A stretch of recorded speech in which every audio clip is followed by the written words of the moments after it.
யமுனை நதி வெறும் நதி அல்ல, கிருஷ்ணரின் மனைவியாக ஆன தெய்வீக தேவி தெரியுமா? ஓம் ஸ்ரீ யமுனாயே நமக. சூரியனுக்கும் சந்தியாவுக்கும் பிறந்த மகள்தான் யமுனா தேவி.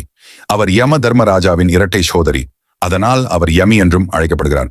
வைவஸ்வத மனுவும் அஸ்வினி குமாரர்களும் அவரது சோதரர்கள்.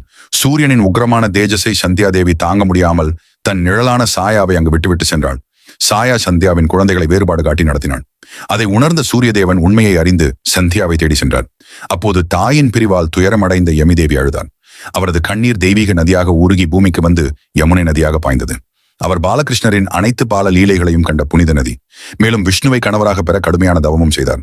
இந்திரபிரஸ்தம் கட்டப்பட்ட பிறகு கிருஷ்ணரும் அர்ஜுனனும் யமுனை கரையில் சென்ற போது யமுனை காளிந்தி ரூபத்தில் தோன்றி கிருஷ்ணரை திருமணம் செய்ய விருப்பம் தெரிவித்தார். அதை ஏற்றுக்கொண்ட கிருஷ்ணர் துவாரகையில் அவரை தனது அஷ்டமகிஷிகளில் 4வது மனைவியாக மணந்தார். அவர்களுக்கு 10 மகன்கள் பிறந்தனர். கருமை கலந்த அழகிய தேகத்துடன் மென்மையான நீல ஆடையில் அபயஹஸ்தம் ஏழை தாங்கி ஆமை வாகனத்தில் யமுனை தேவி அருள் புரிகிறார். யமுனை பக்தி, அன்பு, தூய்மை மற்றும் கிருஷ்ண அனுபவத்தின் அடையாளம். அவரை தியானிப்பவர்கள் பாப நிவர்த்தி, குடும்ப நலம் மற்றும் பகவத் அனுகிரகம் பெறுவார்கள். அடுத்ததாக 3வது தெய்வீக நதி ஸ்ரீ சரஸ்வதி தேவி. அதை அடுத்த வீடியோவில் காண்போம். ஓம் ஸ்ரீ யமுனாய நமக.